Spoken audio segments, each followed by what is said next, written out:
मैं हूं अशोक वर्मा। आप देख रहे हैं टीवी20 न्यूज पर फटाफट खबरें। ताजा तरीन खबरें आपको उपलब्ध कराता रहता है टीवी20 न्यूज।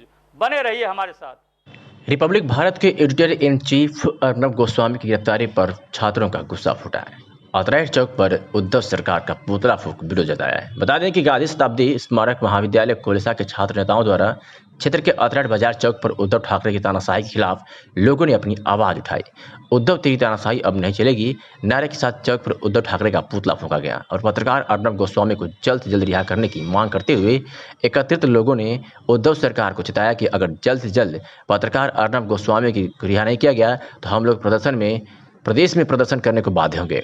पत्रकार अर्नब गोस्वामी के साथ जैसा व्यवहार मुंबई पुलिस द्वारा उद्धव सरकार के इशारे पर बदले की भावना से किया गया है, यह काफी निंदनीय है। यह लोकतंत्र की हत्या है। सुनवाते हैं शुभम मौर्य पूर्व अध्यक्ष की बात, क्या कुछ कहा उन्होंने। महाराष्ट्र सरकार जो अर्नब गोस्वामी को बिना वारंट गिरफ्तार करवाई और वहाँ के प्रशासन के द्वारा, उन्हें हम लोगों का यही है कि वो लोग जल्द से जल्द उन्हें रिहा करें, नहीं तो इससे भी उग्र प्रदर्शन होगा। ये महाराष्ट्र सरकार के लिए एक चुनौती है।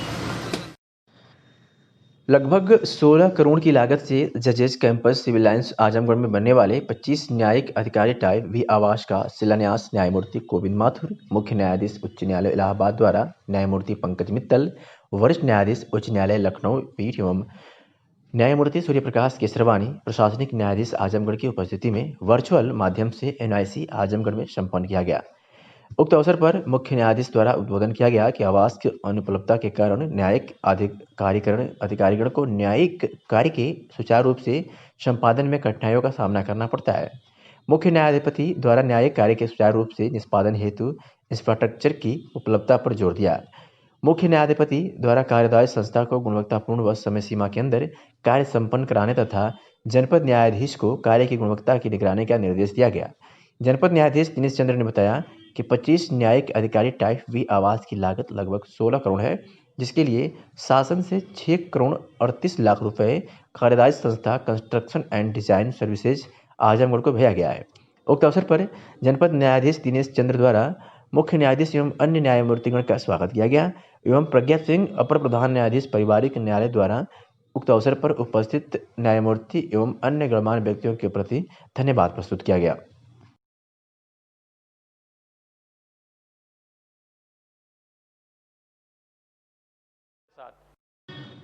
अर्नब गोस्वामी की गिरफ्तारी का मामला थमने का नाम नहीं ले रहा है। पूरे देश में पत्रकारों व सामाजिक और राजनीतिक संगठनों में रोष देखा जा रहा है।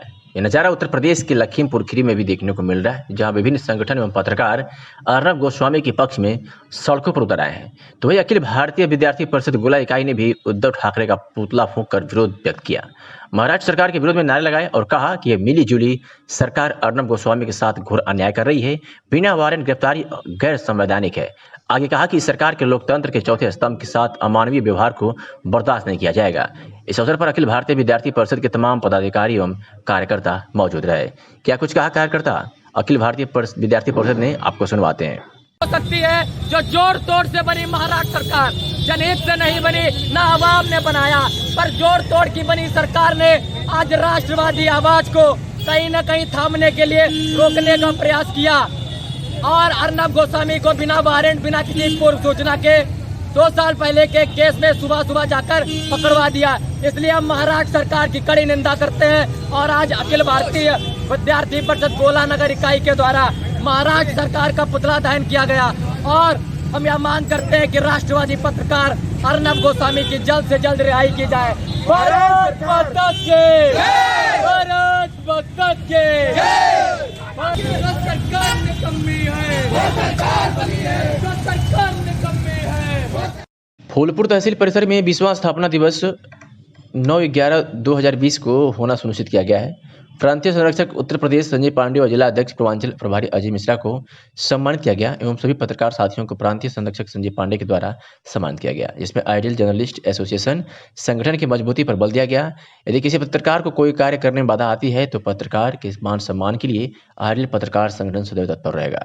इस मौके पर तहसील अध्यक्ष Manoj Gupta, Uttar Pradesh bureau Abdullah Ansari, Pankaj Rai, bureau chief Delhi, पत्रकार संतोष जायसवाल, पत्रकार धीरेन्द्र यादव सहित काफी पत्रकार मौजूद रहे।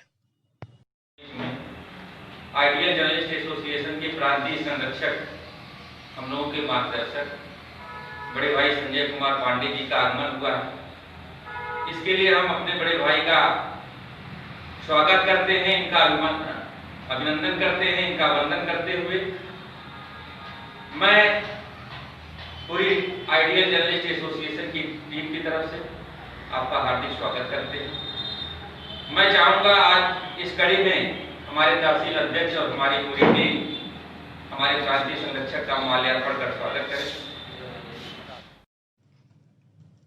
आजमगढ़ के बद्दोपुर में श्रीमद् भागवत कथा व साप्ताहिक यज्ञ का आयोजन हुआ। आजमगढ़ के सदर तहसील स्थित बद्दोपुर गांव में श्रीमद् भागवत कथा व महायज्ञ का आयोजन पहली बार किया गया। इस तरह का आयोजन गांव में पहले कभी नहीं किया गया था। आयोजन के दौरान गणेश जी महाराज व्यास द्वारा भक्तों को भगवान श्री कृष्ण की सभी लीलाओं के बारे में विस्तार से जानकारी दी।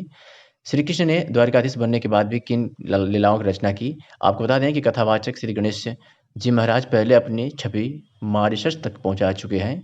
मॉरिशस में भी जाकर उन्होंने भक्तों को भगवान श्री कृष्ण की लीलाओं से अवगत कराया है। ऐसी छवि के श्री गणेश जी महाराज ने यह आयोजन आजमगढ़ के बद्दोपुर गांव में रखवाया, क्योंकि वह भी पावन भूमि बद्दोपुर गांव के ही रहने वाले हैं। यह पूरा का आयोजन 1 सप्ताह तक चलने वाला है, जिसमें श्रीमद् भागवत कथा व महायज्ञ का आयोजन किया गया है। यह आयोजन प्रत्येक दिन सुबह और शाम चला रहा है। इस पूरे कार्यक्रम का आयोजन आजमगढ़ के बद्दोपुर के रहने वाले पंडित भृगुनाथ उपाध्याय, संयोजक पंडित कृष्णानंद उपाध्याय, कोषाध्यक्ष शिवाश्री उपाध्याय व सभी ग्रामवासियों के सहयोग से किया गया। इस कार्यक्रम का समापन दिनांक 6 नवंबर 2020 को होने के बाद भव्य अन्न भंडारे का आयोजन भी किया गया है, जिसमें हजारों लोग भंडारे का आनंद उठाएंगे और भगवान के प्रसाद को ग्रहण करेंगे।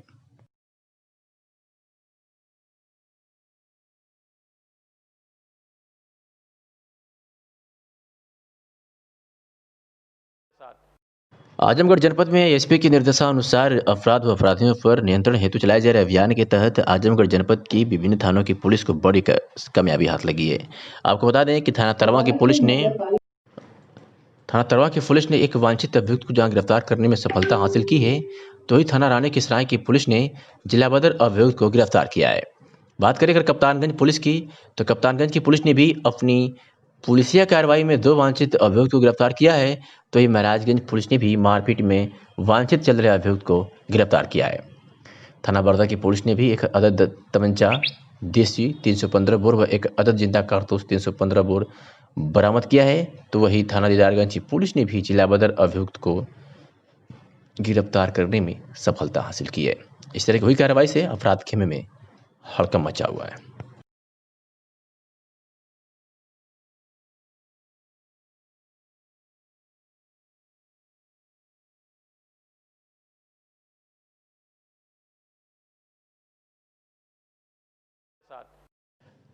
जनपद में 2 कंटेनमेंट जोन बढ़ाए गए हैं, जिसकी जिलाधिकारी राजेश कुमार ने पुष्टि की है।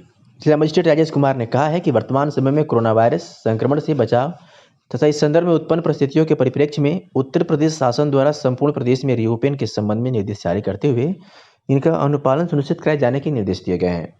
उन्होंने कहा कि 5 नवंबर 2020 को जनपद में नोवेल कोरोना संक्रमण के पूर्व प्रेषित सैंपल्स की जांच रिपोर्ट आने के उपरांत जनपद आजमगढ़ के राजस्व ग्राम हरैया तहसील सगड़ी, राजस्व ग्राम फरिया तहसील निजामाबाद में व्यक्ति कोविड-19 से संक्रमित होने की पुष्टि हुई है। जिला मजिस्ट्रेट ने कहा कि कंटेनमेंट जोन के निर्धारण के संबंध में दी गई व्यवस्था के अनुसार जनपद के सूर्यभान के घर के आसपास का क्षेत्र राजस्व ग्राम हरैया तहसील सगड़ी, अंगद के घर के आसपास का क्षेत्र राजस्व ग्राम फरिया तहसील निजामाबाद का संपूर्ण क्षेत्र कंटेनमेंट जोन होगा। जिलाधिकारी ने कहा कि इन क्षेत्रों में कंटेनमेंट जोन प्रोटोकॉल का 100% अनुपालन सुनिश्चित किया जाएगा।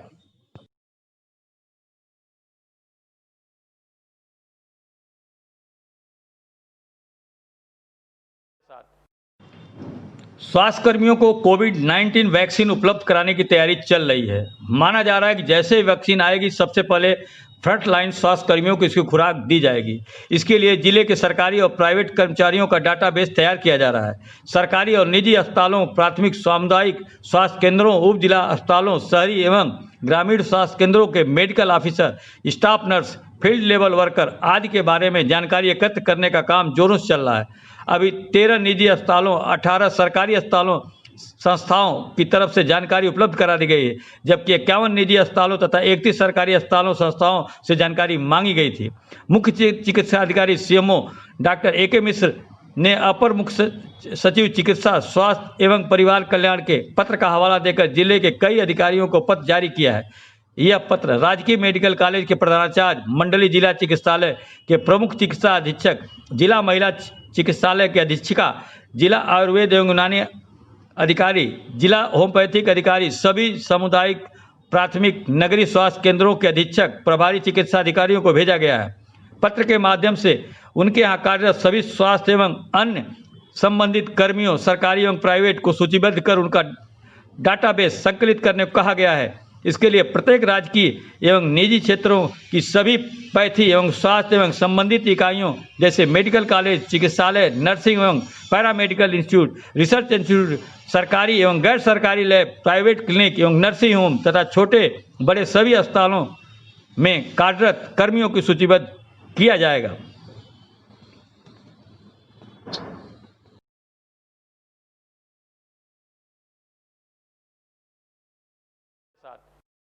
डीएवी पीजी कॉलेज के छात्रों ने कॉलेज तंत्र के खिलाफ शुद्धि बुद्धि का यज्ञ किया है और मुख्य गेट पर ताला जड़ाया है और कहा है कि 10 दिन में अगर हमारी मांगें पूरी नहीं हुई तो फिर अनशन के लिए बाध्य होंगे। आपको बता दें कि आजमगढ़ जिले के डीएवी पीजी कॉलेज परिसर में छात्र नेता व छात्र क्रमिक अनशन पर बैठे हुए हैं। अनशन की अध्यक्षता करे छात्र संघ अध्यक्ष अमर बहादुर ने 17 सूत्रीय मांगों को लेकर प्राचार्यों को सितंबर मास में ज्ञापन दिया था। उन्होंने आश्वासन दिया कि मांगे 10 दिनों में पूरी की जाएगी। मांगे पूरी नहीं होने पर 25 अक्टूबर 2020 से 23 अक्टूबर 2020 तक क्रमिक अनशन समस्त पदाधिकारी द्वारा किया गया। तत्पश्चात मैनेजर द्वारा 10 दिन में मांगे पूरी करने की लिखित आश्वासन पर क्रमिक अनशन तोड़ा गया और कहा गया कि हमारी मांगे 10 दिन में पूरी नहीं हुई तो हम अनशन के लिए पुनः बाध्य होंगे। हमारे दिए गए ज्ञापन का कोई निस्तारण नहीं हुआ तो हम सभी छात्र नेता 5 नवंबर से पुनः दिन रात क्रमिक अनशन पर बैठे हैं और आज विद्यालय परिसर में बुद्धि शुद्धि यज्ञ किया गया।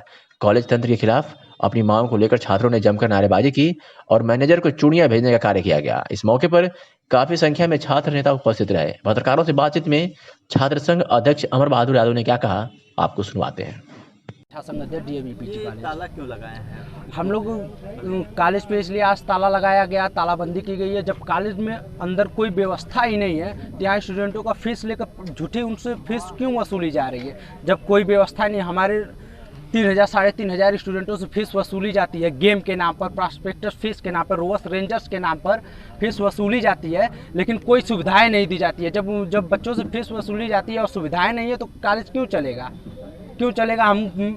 हम लोग पिछले कई दिनों से धरने पर बैठे हैं और आज हम लोगों को 4-5वीं बार धरना है और आज दूसरा दिन है लगातार जो चौथा धरना स्टार्ट हुआ है। आज लगातार दूसरा है। कल हम लोग रात में भी बैठे थे लेकिन प्राचार्य द्वारा न प्रबंधक द्वारा कोई हमें मदद दी गई, ना उनसे कोई आश्वासन मिला, ना कोई हमसे मिलने आया। पूरी रात वैसे ही ठंड में हम लोग बैठे थे, अपने से खुद स्वयं व्यवस्था की। यहाँ तक कि हमारे जितने साथी बैठे हैं इसमें कुछ साथी मान लीजिए घर से आए, लेकिन और जितने साथी पूरे रात थे अभी तक कोई एक निवाला उनके अंदर एक निवाला मुंह में नहीं गया किसी के। क्या मांगे हैं आपकी? हमारी 17 सूत्री मांगे हैं। सर्वप्रथम सबसे पहले अगर है तो प्रेस परीक्षा के लोग पिछले दिनों जो प्रेस परीक्षा है उसमें बहुत बड़े पैमाने पर धांधली हुई।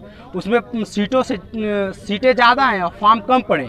सीटें ज़्यादा हैं, फॉर्म कम पड़े, लेकिन तभी प्रेस परीक्षा कराई गई। तभी प्रेस परीक्षा कराएंगे। हमारी ये मांगे हैं कि प्रेस परीक्षा अगर कराएंगे या उसमें बड़े पैमाने पर धांधली हुई तो अगर उसको जो फीसें हैं 550 रुपये उसको वापस किया जाए। और यही तक नहीं ये सीमित रहा, इतना बड़ा गबन किया गया उस प्रेस परीक्षा में, यहाँ तक कि जो प्रेस परीक्षा के जो प्रश्न पत्र थे व्हाट्सएप पे वायरल किए गए हैं। यहाँ के स्टाफों द्वारा बच्चों तक पहुँचाए गए हैं, स्टाफों द्वारा वायरल किया गया है। जबकि ये नियम है कि अगर ऐसी कोई बातें होती हैं, पेपर वायरल होते हैं, अगर लीक होता है पेपर तो परीक्षा रद्द की जाती है। हवन भी किया है अभी।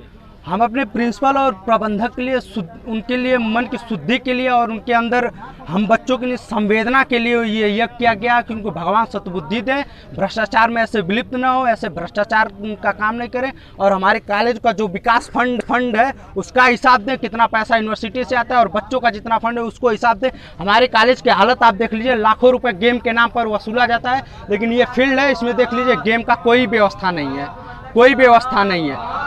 वैसे ही बताइए कि जैसे अगर ये मांगे आपकी नहीं पूरी होंगी तो कब तक आपको चलेगा? अब ऐसे देखिए, हम लोगों को चौथा बार है, हर बार वो हम लोगों को आश्वासन देते हैं, ये समझते हैं कि बच्चों को लॉलीपॉप, एक तरह से लॉलीपॉप दिया जाता है कि आप, यहाँ तक कि पिछले दिनों प्रबंधक ने हमें 10 दिन का लिखित दिया था कि 10 दिन के अंदर आपकी मांगे पूरी कर दी जाएंगी, लेकिन प्रबंधक द्वारा हमारी आज 1 महीने हो गए, लेकिन कोई मांग, बता दें, एक भी मांगों पर हमारे कार्य नहीं शुरू हुआ। अगर नहीं होगा तो नहीं होगा तो हमारा ऐसे दिन रात धरना स्टार्ट रहेगा और क्रमिक चल ही रहा है, फिर आमरण होगा, आमरण के बाद भूख हड़ताल करेंगे। जब तक हमारे नसों में जब तक खून का एक एक बूंद रहेगा तब तक यहाँ पे छात्र संघ के लिए और छात्र हित के लिए लड़ते रहेंगे।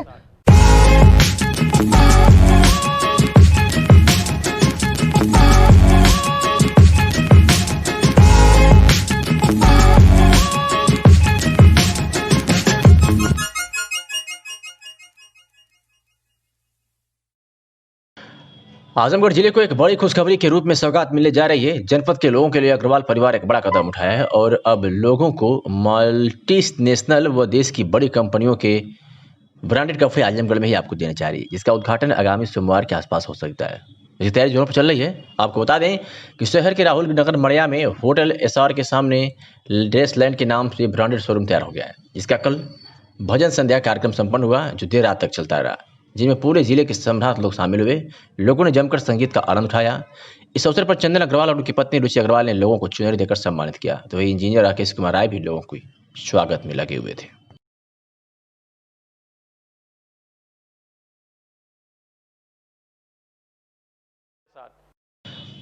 और आजमगढ़ से खबर है, जहां मनोहर सुरेंद्र यादव ने अपने ही भाई की मंडई में आग लगा दी है। पड़ोसी चंदू यादव दुर्गेश यादव को फंसाने के लिए आग लगाई है। ग्रामीणों ने आरोपी सुरेंद्र यादव को मौके पर रंगे हाथ पकड़ लिया और 112 पर डायल कर आरोपी को पुलिस के हवाले कर दिया। पीड़िता व बड़ी संख्या में ग्रामीणों ने पुलिस अधीक्षक आजमगढ़ से न्याय की गुहार लगाई है। ग्रामीणों ने थानाध्यक्ष महाराजगंज पर रिश्वत मांगने का आरोप लगाया है। थानाध्यक्ष महाराजगंज द्वारा छोड़ने के लिए 70,000 रुपये की डिमांड की गई थी। पैसे ना दे पाने के कारण निर्दोष को जेल भेजा है। वह परिवार के अन्य लोगों को भी जेल भेजने की धमकी दे रहे हैं। ग्रामीणों ने थानाध्यक्ष महाराजगंज से विवेचना ना कराकर किसी अन्य थाने से कराए जाने की पुलिस अधीक्षक से मांग की है। थाना महाराजगंज के महाजी देवारा जदीद का मामला है। पुलिस पर 7 निर्दोष लोगों को फंसाने के आरोप लगा है और भारी संख्या में एसपी कार्यालय पहुंचे ग्रामीणों ने कार्रवाई की मांग को लेकर ज्ञापन सौंपा। इस बाबत क्या कुछ कहा प्रेम निषाद ग्रामीण ने, आपको सुनवाते हैं। प्रेम निषाद, हिंद सेवा दल निषाद थाना, जिला महासचिव। ज्ञापन देने आए हैं। ये सुरेंद्र यादव शंकर यादव के मंडई में आग लगा दिया और निर्दोष लोगों को 7 लोगों को उसमें बझा दिया गया। 2 लोग जेल भिजवा दिए गए हैं निर्दोष लोग, और लोग हैं बाहर। और सुरेंद्र यादव के दरोगा जी के मिली भगत से वो 70,000 रुपये मांग रहे थे। 70,000 रुपये नहीं दे पाए थाने में, कि बोले 70,000 रुपये दे दो तो हमें 7 लोगों को छोड़ देगी। और 70,000 रुपये नहीं दे पाए तो निर्दोष लोगों को जेल भिजवा दिया गया धारा लगा के।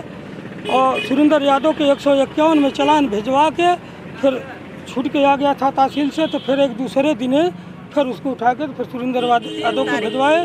और हम लोग यही कहना चाहते हैं कि जो निर्दोष लोग 7 लोग फंसे गए हैं, वो निर्दोष लोग बरी हों, उनको छोड़ा जाए और दोषी लोग को जेल भिजवाया। कप्तान को आपने ज्ञापन दिया था? कप्तान को 3 ज्ञापन दिया गया। क्या उन्होंने कहा? कप्तान साहब आज यही कहे हैं कि जाइए दरोगा जी से सही बात बताइए, दोबारा फिर इसका ठीक से जांच करवाइए, यही कहें। कहीं इंस्पेक्टर की तो मिली भगत से काम हुआ। इंस्पेक्टर तो साहब 70,000 रुपये मांग रहे थे। गरीब आदमी 70,000 रुपये नहीं दे पाए।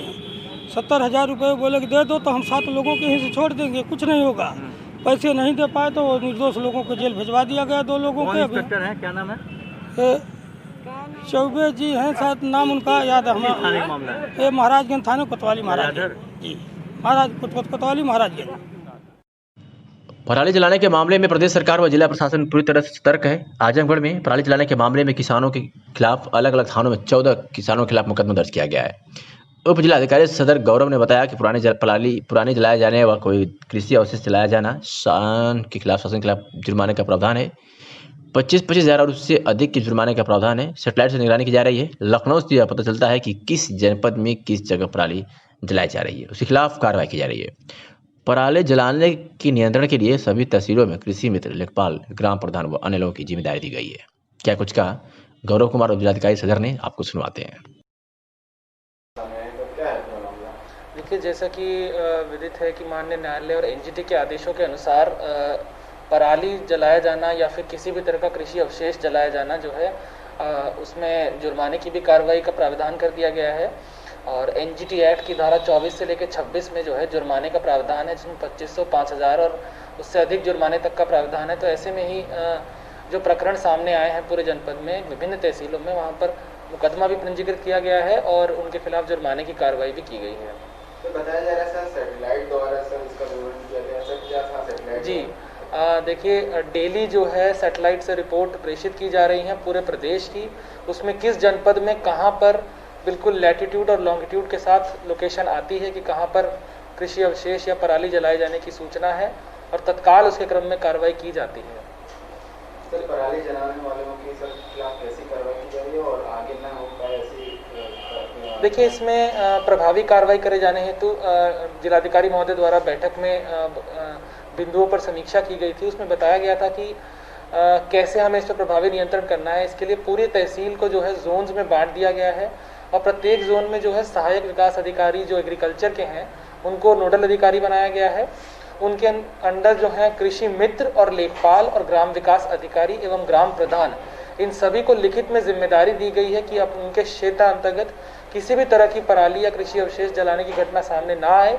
वो लोगों को मोटिवेट करें कि पराली ना जलाएं, बल्कि उसे इकट्ठा करें ताकि उसका इकट्ठा करके जो पशु चिकित्सा अधिकारी हैं उनके लिए वो गौशालाओं में काम आएगी पराली। इसके लिए लगातार ग्राम में चौपालें की जा रही हैं, प्रधान बैठक करा रहे हैं ताकि इसकी जागरूकता कराई जा सके। फिर भी यदि कोई मामला सामने आता है तो उसमें तत्काल लेखपाल द्वारा एफआईआर कराई जाती है और जितने क्षेत्र में पराली जलाई गई है उस क्षेत्र के हिसाब से उस पर 2500, 5000 या उससे अधिक का जुर्माना वसूल किया जाता है।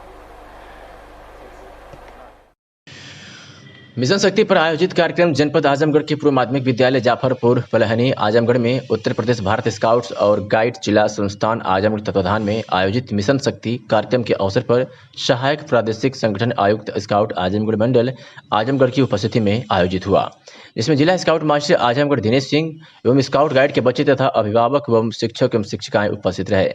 कार्यक्रम का संचालन Dinesh Singh leader trainer scout द्वारा किया गया तथा मिशन शक्ति को जन जन तक पहुंचाने के लिए एक जागरूकता अभियान रैली निकाली गई, जिसमें स्काउट गाइड के बच्चे एवं शिक्षक तथा शिक्षिकाओं ने भाग लिया। रैली को सहायक प्रादेशिक संगठन आयुक्त स्काउट मंडल आजमगढ़ हीरालाल यादव ने हरी झंडी दिखाकर रवाना किया। रैली की समापन पर हीरालाल यादव ने संबोधित किया। इस अवसर पर सभी उपस्थित लोगों के प्रति Dinesh Singh leader trainer scout जिला स्काउट मास्टर आजमगढ़ ने आभार व्यक्त किया और सादर प्रस्तुति Dinesh Singh leader trainer scout जिला स्काउट मास्टर आजमगढ़ जिला प्रशिक्षण आयुक्त स्काउट आजमगढ़ ने किया।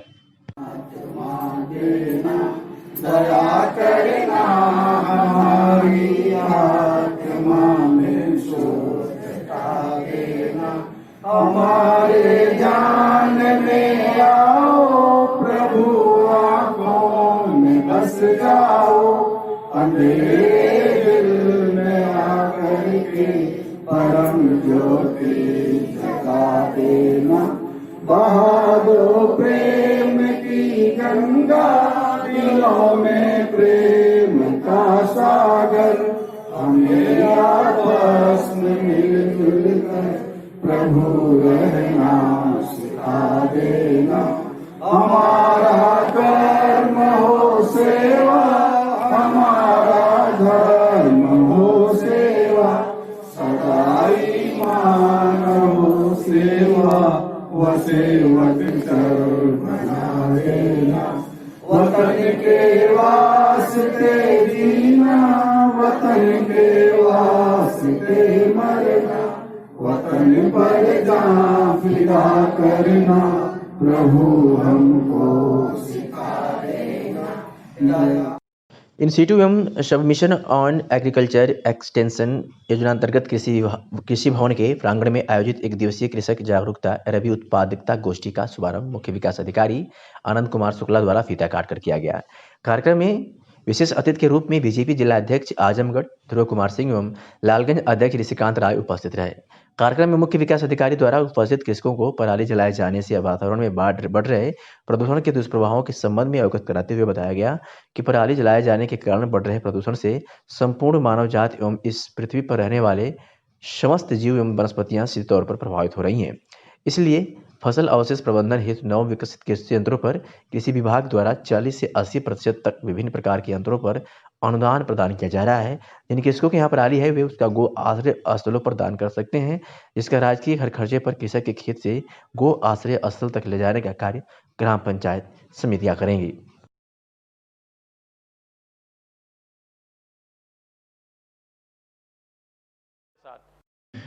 यातायात माह के अंतर्गत वरिष्ठ पुलिस अधीक्षक आजमगढ़ सुधीर कुमार सिंह व पुलिस अधीक्षक यातायात आजमगढ़ सुधीर जायसवाल के निर्देश में TSI कौशल पाठक द्वारा शहर की बिलैया की चुंगी, टेम्पो जीप स्टैंड, ब्रह्मस्थान टेम्पो स्टैंड व सरकारी अस्पताल पर टेम्पो जीप चालकों को एकत्र कर यातायात जन जागरूकता अभियान के तहत जागरूक किया गया। तथा टेम्पो जीप पर मानक के अनुरूप नंबर प्लेट व मानक के अनुसार सवारी बैठाने के लिए जागरूक किया गया तथा मिशन शक्ति के तहत छात्राओं को जागरूक किया गया तथा यातायात के नियमों का उल्लंघन करने वाले 55 लोगों का ई-चालान के माध्यम से चालान किया गया। आगे किसी नंबर ऊपर नंबर पे लगा के किसी भाड़ा लगा देगा।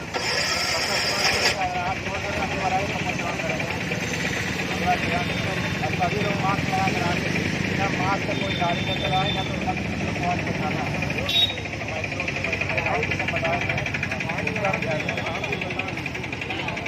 हर गाड़ी पर जो पहले तो इम्तिहाज गाड़ी है, हर गाड़ी पर इम्तिहाज करने चुकाना है। जो गाड़ी जो ग्रामीण क्षेत्र और ग्रामीण परमिट वाली गाड़ी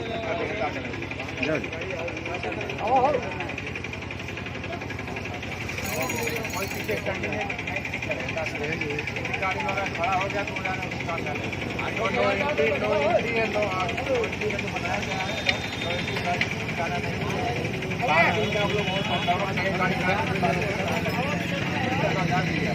आप लोग सब गाड़ी में हाँ ये पर टेम्पो लगता सब लगवा लेंगे अपनी गाड़ी। लालगंज एसडीएम द्वारा आलू और प्याज के दामों में वृद्धि को रोकने के लिए और जमाखोरी रोकने के लिए स्टॉक की जांच की गई। साथ ही उपस्थित लोगों से दुकानदारों से बेचे जाने वाले आलू और प्याज की कीमतों के भी बारे में जाना। गोला मंडी और हनुमानगढ़ी मंदिर के सब्जी विक्रेताओं की जांच की गई, जिसके की जमाखोरी को रोका जा सके। शासन द्वारा निर्धारित किया गया है कि थोक विक्रेता 25 मीट्रिक टन और फुटकर विक्रेता 2 मीट्रिक टन तक ही प्याज का भंडारण कर सकते हैं। प्याज की बढ़ती हुई कीमतों पर अंकुश लगाने तथा व्यापारियों की जमाखोरी और मुनाफाखोरी की प्रवृत्ति पर रोक लगाने के लिए निरीक्षण किया गया।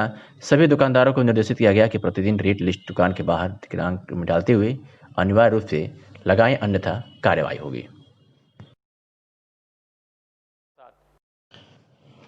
पूर्वांचल के कई जिलों में ARTO द्वारा एजेंट के जरिए वसूली किए जाने के मामले में SIT को अहम सबूत मिले। एजेंट के बरामद रजिस्टर और फोन रिकॉर्ड खंगालने के बाद 18 ARTO को वसूली की रकम पहुंचाने की जानकारी मिली है। इसके आधार पर SIT इन सभी ARTO और उनके लिए काम करने वाले परिवहन विभाग के सिपाहियों को पूछताछ के लिए बुलाएगी। गौरतलब है कि SIT 18 जिलों वाराणसी, जौनपुर, चंदौली, गाजीपुर, आजमगढ़, बलिया, मऊ, मिर्जापुर, सोनभद्र, भदोही, गोरखपुर, कुशीनगर, देवरिया, महाराजगंज, बस्ती, संत कबीर नगर, सिद्धार्थनगर व प्रयागराज में ARTO द्वारा वसूली के मामले की जांच कर रही है। जिलाधिकारी के निर्देश पर उप जिलाधिकारी बुढ़नपुर दिनेश मिश्रा, चित्राधिकारी महेंद्र शुक्ला तथा प्रभारी निरीक्षक अतरौलिया दिनेश यादव अतरौलिया बाजार का सघन मास्क से अभियान चलाया। अतरौलिया बाजार के केसरी तिराहे व कर्पूरी नगर का भ्रमण कर दुकानदारों तथा बाजारों में आए लोगों को मास्क लगाने के लिए प्रेरित करने के साथ साथ जो इसमें लापरवाही कर रहा है उसके खिलाफ कार्रवाई भी की है।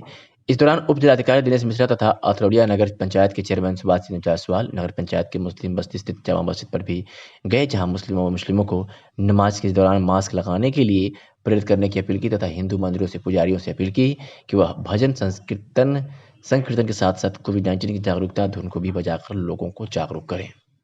क्या कुछ कहा इस बाबत उप जिलाधिकारी दिनेश मिश्रा और सुभाष चंद्र जायसवाल चेयरमैन अतरौलिया ने आपको सुनवाते हैं। जिलाधिकारी महोदय के निर्देश पर ये नगर पंचायत अतरौलिया में सघन अभियान चलाया जा रहा है कि लोग कोविड से संबंधित सावधानियों का पालन करें। इस अभियान के दौरान हमारे साथ इंस्पेक्टर अतरौलिया व चेयरमैन अतरौलिया दोनों साथ में हैं और सभी दुकानदारों को प्रेरित किया गया है और सबने इस समय जैसा आप देख रहे हैं मास्क लगा रखा है और जो लोग समझाने पर भी मास्क नहीं लगा रहे हैं उनका थाना अतरौलिया के इंस्पेक्टर साहब सबका चालान नियमानुसार 500 रुपये जुर्माना उनका कर रहे हैं और यहाँ पर पब्लिक एड्रेस सिस्टम भी चल रहा है। ये बरनपुर चौराहा है। पब्लिक एड्रेस सिस्टम आप में कोरोना से संबंधित 2 गज की दूरी, मास्क जरूरी, ये सभी सावधानियाँ निरंतर प्रचारित और प्रसारित इसका किया जा रहा है।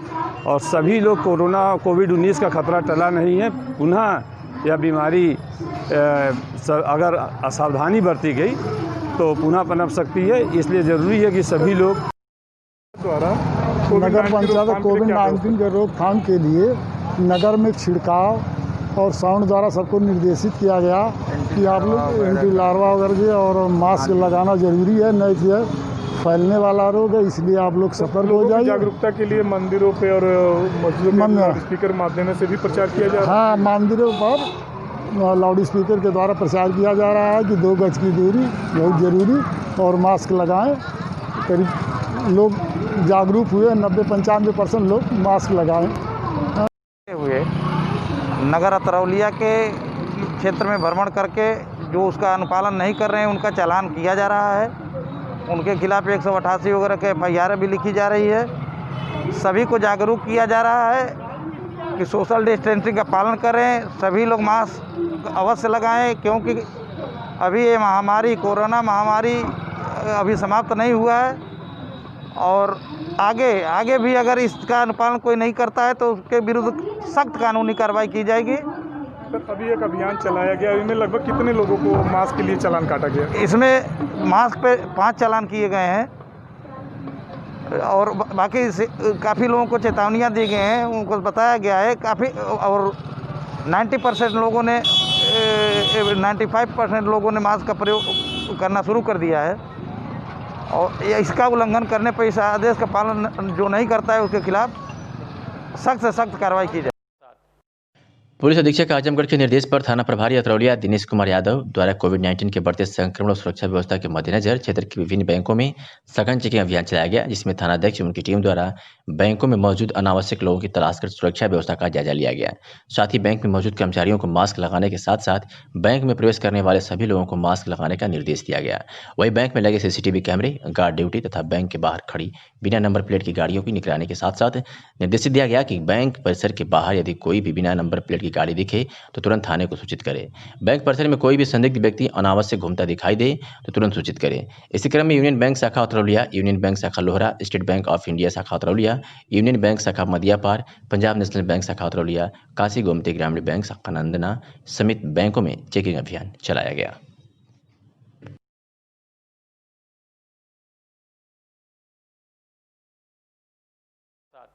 जनपद में पराली जलाने के मामले 15 मामलों में 11 के खिलाफ FIR दर्ज की गई है और वसूली की कार्रवाई शुरू हो गई है। बता दें कि अब खेतों में पराली जलाना किसानों को महंगा पड़ सकता है। जिला प्रशासन इसके लिए पूरी तरह तैयार है और पराली जलाने वाले पर जुर्माना के साथ मुकदमा दर्ज कर कार्रवाई की जा रही है। पराली न जलाने के लिए जिला प्रशासन प्रचार प्रसार भी वाहनों से कर रहा है। जिला प्रशासन ने किसानों को जागरूक करने के 4 प्रचार वाहनों को लगाया है, जो हर तहसील और ब्लॉकों पर जाकर किसानों को जागरूक कर रहे हैं। वो अपने खेतों में पराली को न जलाएं। तो वही इस मामले में ADM वित्त राजस्व गुरु प्रसाद ने कहा कि खेत में पहली बार पराली जलाने पर 2500 से 15,000 रुपये तक का जुर्माना भरना होगा। दूसरी बार जलाने पर किसानों को जेल भी जाना पड़ेगा। किसानों में जागरूकता के लिए प्रचार वाहनों के जरिए ग्राम पंचायत में फसल अवशेष प्रबंधन व पराली जलाने पर दंड के प्रावधान और फसल अवशेष प्रबंधन पर NGT के माध्यम गाइडलाइन से किसानों को जागरूक किया जा रहा है। तो वही जिले के किसान पराली जलाने पर FIR वसूली को लेकर सरकार के खिलाफ नजर आ रहे हैं। किसान चंद्रजीत ने बताया कि यदि किसान पराली नहीं जला सकता तो सरकार हर तहसीलों में अपना मशीन लगाकर पराली को काटकर चारे के रूप में इस्तेमाल जैसे अन्य प्रदेशों की सरकार कर रही है। इस सड़कों पर घूम रहे आवारा पशुओं को भी सरकार चारा मुहैया करा देगी। उन्होंने कहा कि यदि किसानों पर मुकदमा दर्ज किया जाएगा तो किसान सरकार के खिलाफ आंदोलन करने को बाध्य होंगे। मेरा नाम चंद्रजीत राजभर है, मैं आजमगढ़ का निवासी हूँ। मैं एक किसान हूँ और जो हम लोगों पर जो ये पराली जलाने पर मुकदमा हो रहा है, मैं इसके खिलाफ हूँ। अगर आप हमको व्यवस्था नहीं दे पा रहे हैं तो हमारे खिलाफ मुकदमा कर रहे हैं, इसका हम किसान विरोध करते हैं। और अगर शासन प्रशासन नहीं चेतेगा, क्योंकि हम आपको अन्न पैदा करके देते हैं, गेहूँ, चना, बाजरा, मटर, गन्ना, ये अगर हम धान पैदा कर रहे हैं, धान के पराली अगर जलाने की व्यवस्था हमको आप नहीं देंगे, जैसे पंजाब में है, वहाँ की सरकार जो किसानों को व्यवस्था दे रही है, ब्लॉक के माध्यम से उसको पराली को कटवा लेकर चारा बना लेती है। तो उसी तरह से उत्तर प्रदेश की सरकार को भी चारा ब्लॉक स्तर पर अपना मशीन लगवाकर इकट्ठा करवाकर कटवा ले, उससे चारा बना के पशुओं से को खिलावें। और जो हमारे उत्तर प्रदेश में जो गाय मर रही हैं, देश के रोड पर जाम कर रही हैं, उनके खिलाने के लिए चारा भी उपलब्ध हो जाएगा। अगर किसान के खिलाफ, जैसे हम लोगों के खिलाफ अगर मुकदमा होगा तो इसका आंदोलन हम लोग करेंगे। शासन काम कर रहा है सर आजमगढ़? देखिए, पराली जलाने के लिए हम लोग प्रारंभ से ही जब धान की फसल कटने वाली थी उसी समय से हम लोग इसका प्रचार प्रसार व्यापक रूप से कराया, प्रधानों को नोटिस दिया, प्रत्येक ग्राम पंचायत में इसकी बैठक कराई, जागरूकता फैलाई और उसके नुकसान बताए, पराली जलाने से क्या नुकसान है और उसका प्रभाव भी पड़ा, लोग उससे जागरूक हुए। अभी भी हमारी 4 गाड़ियाँ ब्लॉकवार कल हमने रवाना किया है, जो पराली जलाने की जागरूकता के संबंध में प्रचार प्रसार ग्रामवार कर रही है। सर, किस तरीके के वाहन भी लगाए गए हैं? 2 दिन पहले आपने हरी झंडी भी दिखाई थी। इस तरीके को देखते हुए भी जिला प्रशासन के लगातार पहल के बाद भी ऐसी घटनाएं रुक नहीं रहे हैं, और कितने लोगों पर कार्रवाई की गई है सर? देखिए, अभी तक हमारे जो सैटेलाइट की रिपोर्ट है उसमें 6 की सूचनाएँ थी, जिसमें 3 सही पाई गई, उसमें FIR दर्ज कराई गई। 3 सूचनाएँ पराली जलाने की नहीं निकली जांच के पश्चात, वहाँ पर लोगों ने कूड़ा जला करके कुछ जो धुआं निकलता है उस तरीके की घटना पाई गई। इसके अतिरिक्त 9 और हमारे यहाँ 15 घटनाएँ टोटल हुई हैं, जिसमें 3 गलत पाई गई जो सैटेलाइट की सूचना थी, बाकी 11 में FIR दर्ज कराई गई और उनसे वसूली की कार्रवाई की गई। तो सर, आने वाले समय में किस तरीके से जिला प्रशासन काम करेगा? मॉनिटरिंग आपके द्वारा किस तरीके से की जा रही है? इसमें मेरे द्वारा सभी जो सदस्य हैं इसके ADOG, SDM, इनकी साप्ताहिक रूप से बैठक की जाती है, जिलाधिकारी महोदय द्वारा बैठक की जाती है और इसका फीडबैक लिया जाता है। कंट्रोल रूम भी इसके लिए हम लोग यहीं कलेक्ट्रेट में खोले हैं, ताकि कहीं किसी जन सामान्य को भी पराली जलाने की घटना की सूचना मिले तो हमारे कंट्रोल रूम में अवगत कराए, ताकि उसको चिन्हित करके विधिक कार्रवाई की जा सके। सर, किसानों से क्या अपील करना चाहेंगे, क्या कहना चाहेंगे? किसानों को यही प्रचार प्रसार जागरूकता की जा रही है कि खेतों में पराली न जलाएं, उससे खेत की भी उर्वरता कम होती है और हमारा प्रदूषण भी फैलता है। इसलिए जो भी धान की कटाई हो रही है, जो इंस्ट्रूमेंट लगाए जा रहे हैं, जो हार्वेस्टर है उसमें भी SMS लगा करके काटने की कार्रवाई की जा रही है और किसान उससे समझ भी रहे हैं और प्रयास भी। इन्हें चुने लोग जो नहीं समझते तो उनको भी समझाने का प्रयास किया जा रहा है। इसके बावजूद भी जो कर रहा है उसके खिलाफ कठोर कार्रवाई भी की जाए। ठीक है, धन्यवाद सर। जिला कांग्रेस कमेटी कार्यालय पर आयोजित प्रेस वार्ता में जिला अध्यक्ष प्रवीण कुमार सिंह ने कहा कि उत्तर प्रदेश में जंगल राज की स्थिति है, अपराध चरम पर है, मासूमों के साथ बलात्कार, उनकी निरंतर हत्याएं हो रही है। वर्तमान सरकार में दलितों और महिलाओं के प्रति कई गुना अपराध बढ़े हैं। सरकार सभी मोर्चे पर फेल है। विपक्षी दलों में एकमात्र कांग्रेस पार्टी ही पीड़ितों की आवाज उठा रही है, इसलिए बदले की भावना से उत्तर प्रदेश सरकार के इशारे पर कांग्रेसियों को लगातार प्रताड़ित किया जा रहा है। कांग्रेसियों के विरुद्ध फर्जी FIR दर्ज किए जा रहे हैं। 1 अक्टूबर 2020 को हाथरस पीड़ित परिवार से मिलने जा रहे हैं अखिल भारतीय कांग्रेस कमेटी के पूर्व राष्ट्रीय अध्यक्ष राहुल गांधी एवं महासचिव प्रियंका गांधी की गिरफ्तारी के विरोध में आजमगढ़ जनपद के कांग्रेसजनों ने उनकी रिहाई की मांग को लेकर मोहम्मदपुर के पास आंदोलन किया। उसके बाद ज्ञात हुआ कि गंभीरपुर थाने की पुलिस ने कांग्रेसियों के विरुद्ध फर्जी FIR दर्ज कर लिया है। थाने का एक दरोगा कांग्रेसियों के यहाँ फोन पर अभद्र भाषा का प्रयोग कर रहा है, उन्हें धमकी देते हुए थाने पर बुला रहा है। 4 अक्टूबर 2020 को जिलाधिकारी हाथरस की बर्खास्तगी की मांग को लेकर कांग्रेसी कोविड-19 के गाइडलाइन का पालन करते हुए शांति मार्च निकालकर गांधी प्रतिमा पर जा रहे थे। शहर कोतवाल द्वारा भारी फोर्स के साथ लोकतांत्रिक तरीके से जा रहे कांग्रेसियों को रोककर उन पर फर्जी FIR दर्ज कर लिया गया। आजमगढ़ जिले की पुलिस बीजेपी के कार्यकर्ताओं के खिलाफ कोई कार्रवाई नहीं करती, जबकि कांग्रेस के पास कई ऐसी वीडियो फुटेज हैं जिसमें बीजेपी के लोग कोविड-19 के गाइडलाइन का उल्लंघन करते देखे जा रहे हैं। जिम्मेदार राजनीतिक दल होने के नाते हम तानाशाह सरकार की लाठी गोली से डरने वाले नहीं हैं, हमेशा जनहित के मुद्दे पर अपनी आवाज बुलंद करते रहेंगे। देखिए, आज प्रेस वार्ता बुलाने का उद्देश्य है कि विगत 1 सप्ताह से हमारे कार्यकर्ताओं के फोन हमारे पास आ रहे हैं कि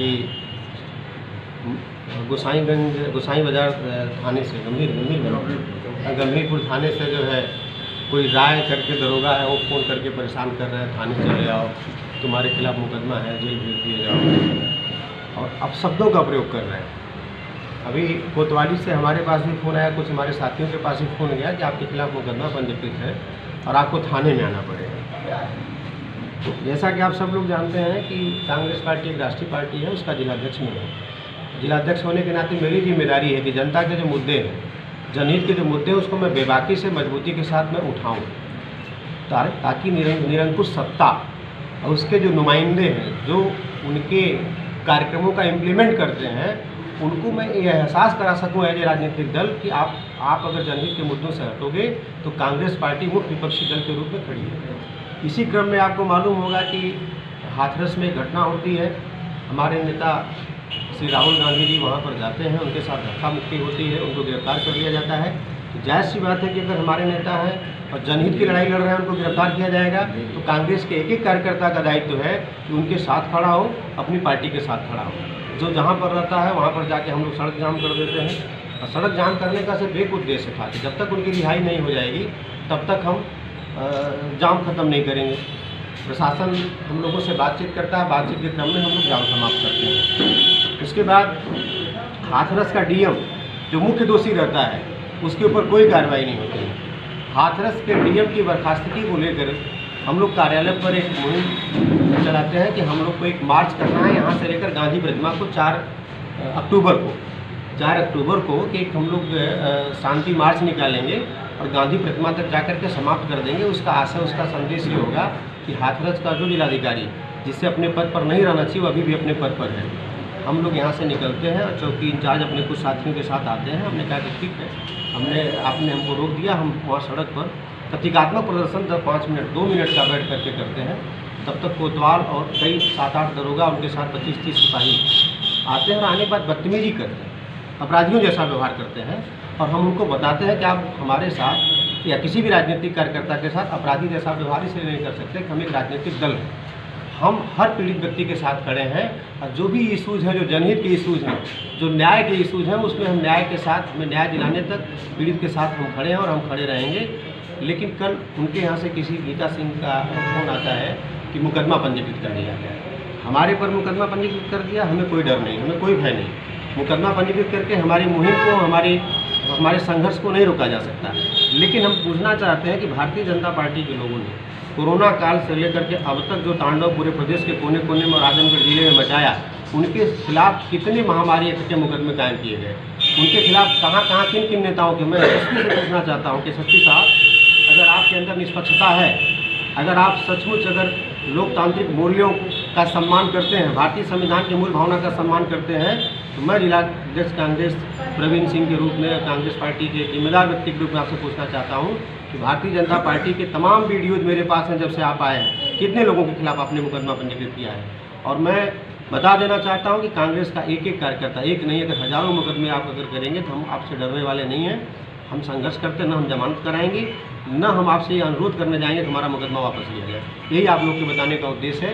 ये लोग कांग्रेस कार्यकर्ताओं को मुकदमे के माध्यम से मुकदमा दर्ज करने के साथ साथ उनको फ़ोन करके अपराधियों जैसा व्यवहार कर रहे हैं, इसकी मैं निंदा करता हूँ।